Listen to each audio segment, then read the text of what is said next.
하나님 말씀 같이 보겠습니다. 오늘 우리에게 주시는 하나님의 말씀은 마태복음 말씀입니다. 마태복음 5장 46절부터 47절까지의 말씀 같이 보겠습니다.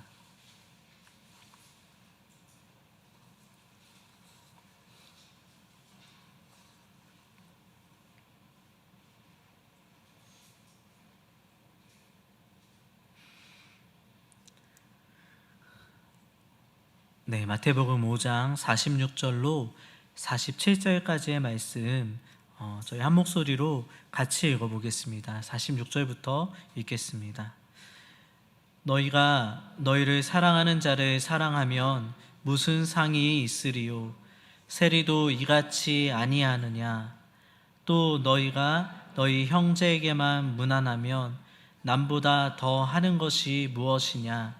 이방인들도 이같이 아니하느냐? 네, 오늘 말씀의 제목은 온전한 사랑을 회복하라 라는 말씀의 제목으로 하나님의 말씀을 같이 나누도록 하겠습니다. 온전한 사랑을 회복하라 라는 말씀의 제목입니다. 네, 오늘 말씀은 사랑에 대한 말씀입니다.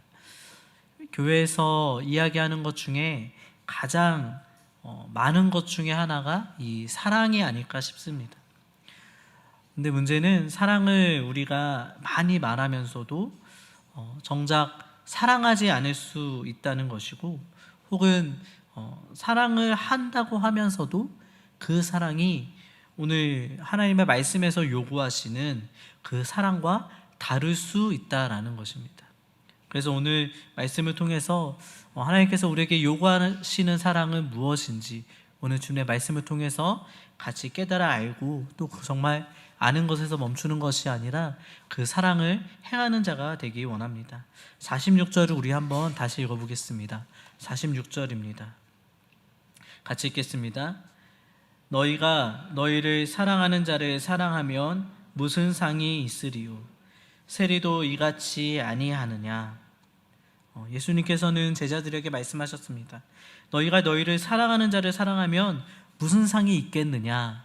세리도 이같이 아니하느냐라고 말씀하셨습니다. 예수님께서는 지금 세리를 비유로 말씀하시죠.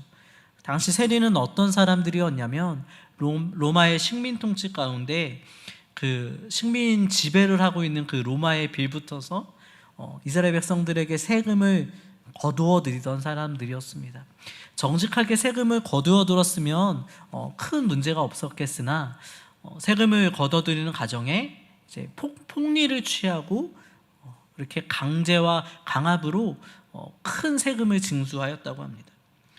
그래서 유대인들은 세리들을 향해서 이 민족의 배반자들이고 강도들이고 같이 상종하지 못할 자라고 여겨왔습니다. 그런데 예수님께서는 지금 사랑을 이야기하시면서 무엇을 말씀하시냐면 너희가 멸시하는 그 세리들도 이렇게 사랑하지 아니하느냐? 라고 말씀하시면서 제자들이 행하는 그 사랑의 수준이 세리 정도가 되어서는 안 된다라고 이야기하셨습니다. 47절에서는 다시 한번 이제 이방인들과 비교하여 예수님께서 말씀하십니다. 47절도 우리 읽어보겠습니다. 읽겠습니다. 또 너희가 너희 형제에게만 무난하면 남보다 더 하는 것이 무엇이냐? 이방인들도 이같이 아니하느냐? 이 말씀이 이스라엘 백성들에게는 참 뼈 있는 말이었을 것 같아요. 당시 이방인들은 하나님을 믿지 않는 불신자들을 말합니다. 특별히 가깝게는 로마의 식민 지배 속에 있었기 때문에 너희들을 그렇게 싫어하고 너희를 강압하는 그 로마의 백성들 또한 이방인들이었을 것입니다. 그런데 그 이방인들, 그래서 유대인들이 정말 사람 취급을 하지 않았던 그 이방인들을 향해서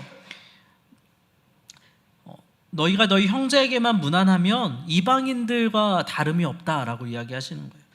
이방인들도 이 정도의 문화는 하지 않느냐라고 주님께서 제자들의 사랑의 수준을 책망하셨습니다. 오늘 이 말씀에 나오는 세리들의 사랑, 이방인들의 문안이라는 것은 무엇이라고 할 수 있겠습니까?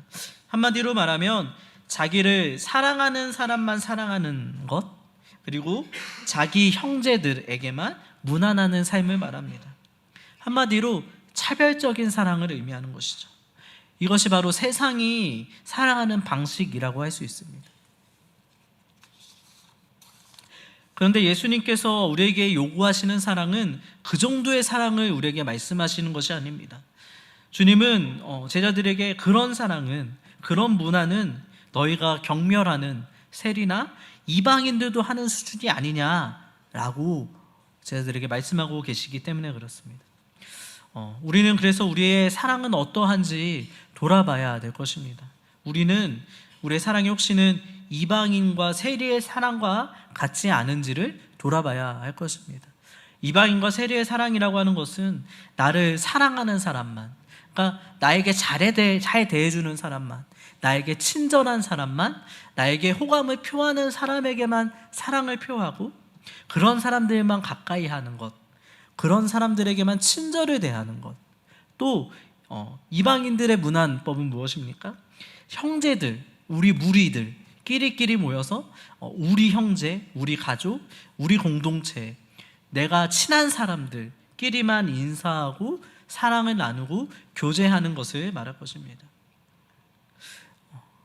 그러니까 우리의 사랑이 그와 같진 않은지를 돌아보기 원하는 것이에요. 그러면서도 우리는 스스로 이렇게 얘기할 수 있어요.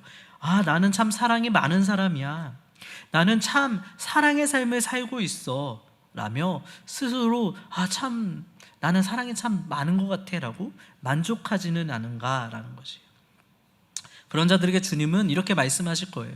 오늘 제자들에게 말씀하시는 것처럼 너희의 사랑은 세리들도 하는 수준이 아니냐, 너희의 그 문화는 이방인들이 하는 수준의 문화이 아니냐라는 거예요.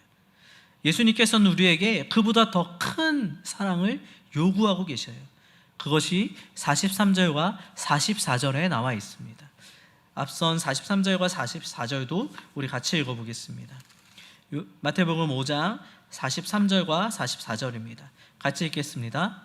또 내 이웃을 사랑하고 내 원수를 미워하라 하였다는 것을 너희가 들었으나 나는 너희에게 이르노니 너희 원수를 사랑하며 너희를 박해하는 자를 위하여 기도하라. 당시 유대의 선생들은 무엇이라고 가르쳤냐면 내 이웃을 사랑하고 내 원수는 미워하라 라고 하였다는 거예요. 그것을 너희가 들었다라고 말합니다. 그들은 이웃과 원수를 구별하였습니다. 그래서 사랑해야 될 사람이 있고 미워해야 될 사람이 있고 이웃을 해야 될 사람들이 있는 반면 원수 삼아야 되는 사람들을 구분하였습니다. 무난할 사람과 상종치 못할 사람을 나누었습니다. 이것이 당시 유대인들이 말하는 사랑의 수준이었다라는 거예요. 그러나 주님께서는 44절에 무엇이라고 말씀하시냐면 나는 너희에게 이르노니, 주님의 말씀은 너희 원수를 사랑하며 너희를 박해하는 자를 위하여 기도하라 라고 주님께서 말씀하셨습니다. 이것이 주님의 기준입니다. 주님은 이웃과 원수를 구분하지 말라라고 말씀하시는 거예요. 원수까지도 사랑하며 기도하는 삶을 살아야 된다라고 말씀하셨습니다. 그러므로 우리는 세리나 이방인의 사랑의 수준 혹은 유대인의 선생들의 사랑의 수준에 만족할 것이 아니라 원수를 사랑하며 박해하는 자를 위해서 기도하라고 하시는 그 예수님께서 원하시는 사랑의 수준까지 나아가야 된다는 거예요. 그리고 왜 우리가 그런 수준의 삶을 살아야 되는지, 왜 우리는 원수까지 사랑하며 너희를 박해하는 자를 위해서 기도하는 사람, 그 삶을 왜 살아야 되는지를 이어지는 45절에서 이유를 말씀하고 계십니다. 45절도 우리 같이 읽어보겠습니다. 이같이 한즉 하늘에 계신 너희 아버지의 아들이 되리니 이는 하나님이 그 해를 악인과 선인에게 비추시며 비를 의로운 자와 불의한 자에게 내려주심이라. 왜 그러합니까? 왜 우리는 원수까지도 사랑하는 삶을 살아야 됩니까? 왜냐하면 우리 하늘 아버지께서 그러한 분이시기 때문에 그렇습니다. 하나님께서는 그 해를 악인과 선인에게 차별 없이 비춰주시는 분이시고 비를 의로운 자와 불의한 자에게 차별 없이 내려주시는 분이시다라는 그 하나님의 성품을 소개합니다. 그리고 무엇이 말씀하냐면 이같이 할 때에 그럴 때에 하늘에 계신 너희 아버지의 아들이 될 것이다 라고 이야기해요. 우리 하늘 아버지께서 차별 없는 사랑을 행하시는 분이기 때문에 그의 자녀라고 할 수 있는 우리의 삶 또한 차별 없는 사랑이 나타나야 되는 것이 마땅하다라는 거예요. 왜 그렇습니까? 아버지와 아들은 닮은 자들이기 때문에 그래요. 아버지가 그러하시다면 아들도 그와 같아야 되는 거죠.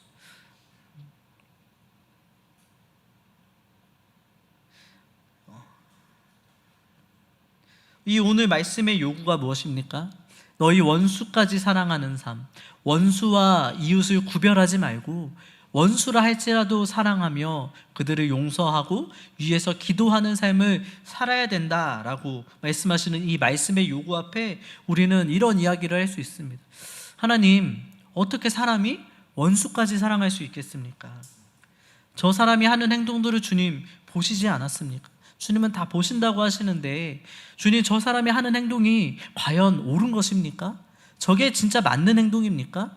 저 사람이 하는 것은 정말 악한 것이지 않습니까? 라며 저 사람을 사랑할 수 없는 이유들을 하나님 앞에 이렇게 나열할 수 있는 거예요. 하지만 이런 질문을 하는 우리가 착각하고 있는 것이 한 가지 있습니다. 어떤 착각을 우리는 하고 있냐면 우리는 처음부터 선인, 의로운 자의 편에 있었다라고 생각하는 거예요. 그러니까 하나님이 선인과 의로운 편에 있었던 나에게 비를 내려주시고 해를 비춰주시는 것은 당연한 건데 왜 저기 저 악한 사람들, 악하고 의롭지 못한 사람들에게까지 왜 해를 내려주시고 왜 비를 주시려고 하십니까? 라는 거예요. 그래서 여기 옳다고 여겨지는 나는 여기 서가지고 저기 악한 곳에 있는 저 사람들에게 손가락질하면서 하나님, 어찌 우리 말고 저 악인과 불의한 자들까지 사랑해야 된다고, 왜 저들에게까지 비를 내리고 해가 비쳐야 된다고 말씀하십니까? 라고 말하고 있다는 거예요. 그렇게 말하고 있는 우리에게 주님은 말씀하실 거예요. 너도 그런 자였지 않느냐라고 말씀하시지 않을까 싶습니다. 너도 나에게 원수짓을 하지 않았느냐? 선인과 악인에게 비춘다고 했는데 너도 그 악인의 자리에 있지 않았느냐라고 말씀하시지 않을까 싶습니다. 원수짓을 했던 너를 내가 사랑해서 제외시키지 않았는데 너는 왜 그런 사랑을 받아놓고 왜 다른 사람들은 그런 사랑을 받을 자격이 없다고 말하느냐라고 이야기하실지 모르겠습니다. 그렇습니다. 사실 우리가 원수들이었다라는 거예요. 로마서 5장 10절은 이렇게 말씀하고 있습니다. 우리가 원수 되었을 때에 그의 아들의 죽으심으로 말미암아 하나님과 화목하게 되었다라고 로마서 5장 10절은 이야기합니다. 우리가 주님께 원수가 되었고 우리가 주님께 원수짓을 했습니다. 그럼에도 불구하고 원수까지도 사랑하신 그 하나님의 은혜로 말미암아 우리는 구원을 받은 거예요. 악한 편에 있던 우리에게 하나님께서도 비를 내려주셨고 해를 비춰주실 뿐 아니라 그 주님은 우리에게 찾아오셔서 원수된 우리를 구원하여 주셨습니다. 우리가 주님으로부터 그 사랑을 받았기 때문에 우리에게는 원수까지도 사랑해야 할 의무와 부채가 남아있다라는 것이에요. 그렇기 때문에 우리는 여기 옳은 자리에 서서 저 악한 편들을 용서해 줄까 말까? 저들을 용서받을 가치가 있냐 없냐 라고 고민하고 이야기할 존재들이 아니라 우리도 모두 같이 죄인들이었다라는 것을 기억해야 되는 거예요. 우리는 하나님께 먼저 용서받은 자들인 것을 기억해야 하는 것입니다. 나도 하나님께 원수짓을 했던 것들, 그리고 다른 사람들에게 원수짓을 하지는 않으십니까? 우리는 언제나 옳은 일을 하고 있습니까? 우리는 언제나 선한 행동을 합니까? 우리는 다른 사람들에게 전혀 악한 말을 하지 않고 그 마음에 상처를 주지 않습니까?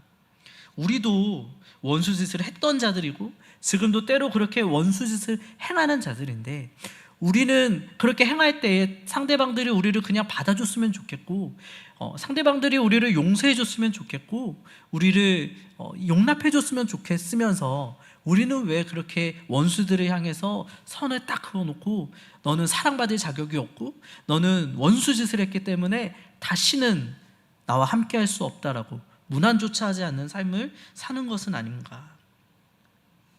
우리가 모두 다 죄인이었고 우리도 연약한 가운데 있다는 것을 우리가 기억할 때 이런 영적인 자각이 우리를 용서의 사람으로 만들어 줄 것입니다. 이제 우리는 그래서 이렇게 기도해야 되는 거예요. 하나님, 저 원수들을 용서하지 마옵소서. 저들의 죄를 주님 기억하여 주시고 갚아 주시옵소서 라는 것이 아니라 하나님, 저들을 불쌍히 여겨 주시옵소서. 예수님께서 십자가에 달리셔서 말씀하셨던 것처럼 하나님, 저들의 죄를 용서하여 주시옵소서. 자기들이 무슨 짓을 하는지 알지 못하나이다 라고 주님께서 십자가상에서 기도하셨던 것처럼 우리도 용서하며 용납하는 자들이 되어야 할 것입니다. 이것이 주님께서 우리에게 요구하시고 바라시는 사랑의 수준이라고 할 수 있습니다. 그런데 오늘 본문을 계속 제가 묵상하면서 제 마음에 오는 찔림과 책망은 한 가지가 더 있었습니다. 다시 한번 저희 46절부터 47절까지 읽겠습니다. 46절부터 47절까지 읽어보겠습니다. 너희가 너희를 사랑하는 자를 사랑하면 무슨 상이 있으리요? 세리도 이같이 아니하느냐? 또 너희가 너희 형제에게만 무난하면 남보다 더하는 것이 무엇이냐? 이방인들도 이같이 아니하느냐? 주님께서는 세리도 이 정도 사랑은 하지 않느냐? 이방인들도 이 정도 문화는 하지 않느냐라고 말씀하시는데, 그러면서 우리에게는 원수까지 사랑하는 삶을 살아야 되지 않냐 너희는? 이렇게 말씀하시는데, 저의 삶을 돌아보고 교회를 저희 교회보다는 이 전 한국 교회를 돌아볼 때에 우리에게는 원수를 사랑하는 모습, 그 주님께서 요구하시는 그 수준에 부합하기는커녕 우리가 손가락질하는 세리와 이방인만큼의 사랑조차도 찾아보기 어렵지 않은가라는 것이었습니다. 지금으로 말하면 성도들 가운데 세상만큼의 사랑도 존재하지 않는다는 거예요. 주님은 이방인들도 이같이 하지 않느냐, 세리들도 이 정도는 하지 않느냐라고 하는데, 지금 주님이 말씀하시면 이렇게 말씀하실 것 같은 거예요. 세리도 이 정도를 하는데 너희는 세리보다 못한 사랑을 하고 있지 않느냐, 이방인만큼도 어떻게 사랑하지 못하느냐라고 하실 것 같았어요. 사랑하는 사람들은 사랑한대잖아요. 세리들은 나에게 잘해주는 사람들은 사랑했대요. 형제들끼리는 문안을 했다 그래요, 이방인들은. 근데 사랑하는 형제자매들 간에 서로 미워하고 용서하지 못하는 모습이 우리에게는 있지 않은가.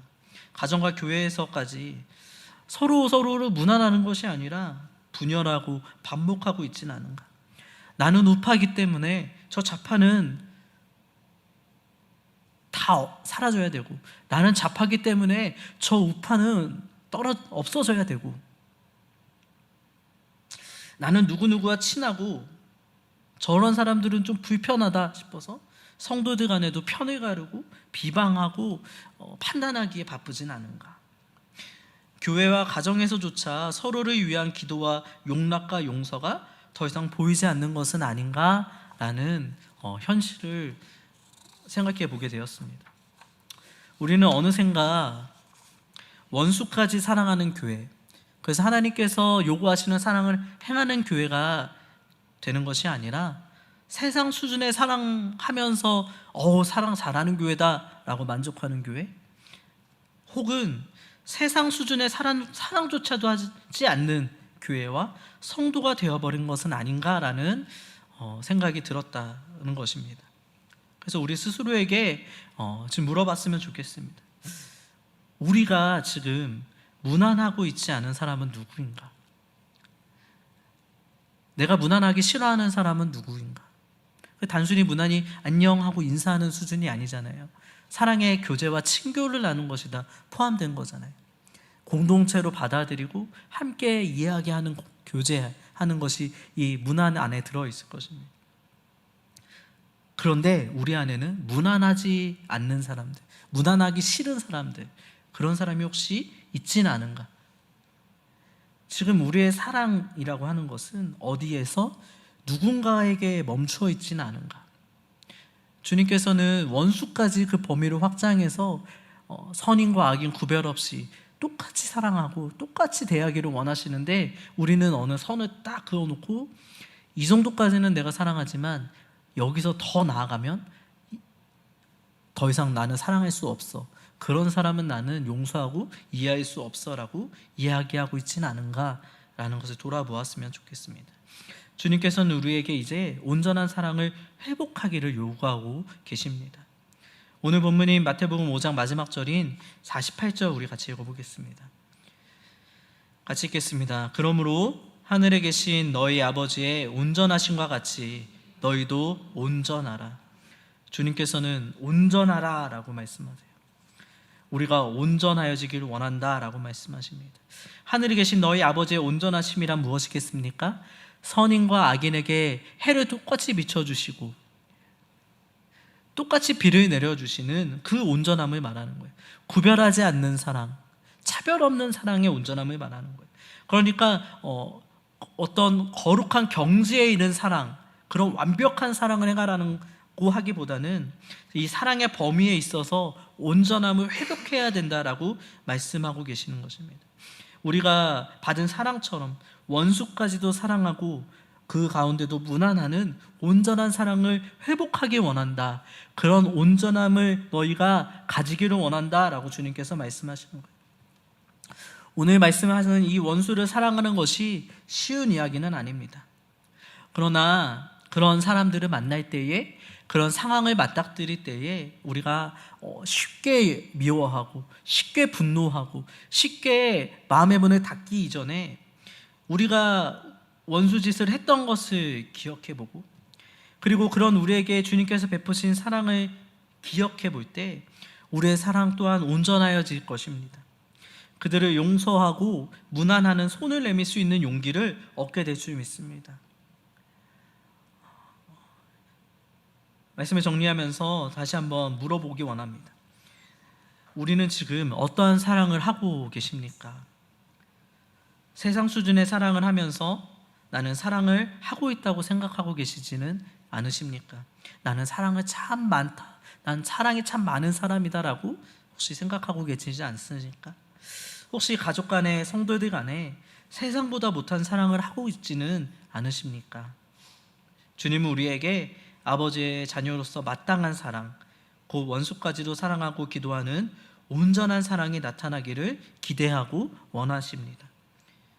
시간 기도하겠습니다. 오늘 주신 그 말씀을 생각하시면서 우리에게도 이 온전한 사랑을 회복되게 하여 주시옵소서. 그래서 주님의 보신 사랑처럼 우리도 차별 없이 사랑하는 자들이 되게 하여 주시옵소서.